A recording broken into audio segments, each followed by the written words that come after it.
రాష్ట్ర ఆవిర్భావ దినోత్సవం సందర్భంగా మాజీ సీఎం కేసీఆర్ ప్రజలకు రాష్ట్ర ఆవిర్భావ దినోత్సవ శుభాకాంక్షలు తెలిపారు. రాష్ట్ర సాధన కోసం ప్రాణాలు అర్పించిన అమరవీరుల త్యాగాలను స్మరించుకుంటూ ఘన నివాళులర్పించారు.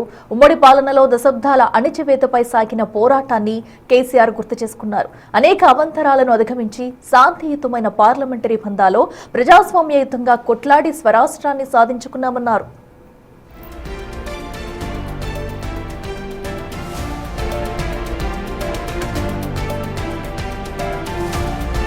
ఉమ్మడి పాలనలో తీవ్ర వివక్షకు గురైన తెలంగాణను స్వయం పాలనలో ఒక దిక్సూచిలా మార్చుకున్నామని కేసీఆర్ తెలిపారు. నాడు పరిపాలన చేతకాదు అని విమర్శించిన వారి నోళ్లు మూతపడేలా ప్రగతి పాలనను అందించి చూపించామన్నారు. కొత్త రాష్ట్రంగా ఏర్పాటైన 10 ఏళ్ల అనతి కాలంలోనే సకల జనుల సంక్షేమం, సమస్త రంగాల సమగ్ర ప్రగతిని సాధించి తెలంగాణను దేశంలోనే నెంబర్ 1 రాష్ట్రంగా తీర్చిదిద్దుకున్నామన్నారు కేసీఆర్.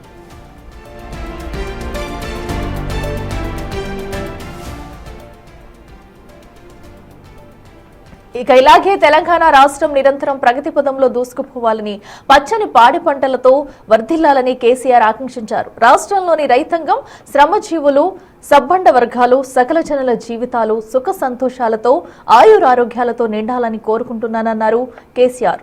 తెలంగాణ అస్తిత్వాన్ని, ఆత్మగౌరవాన్ని కాపాడుకోవడంలో ప్రజలు ఎప్పుడూ అప్రమత్తంగా ఉండాలని పిలుపునిచ్చారు బీఆర్ఎస్ అధినేత కేసీఆర్.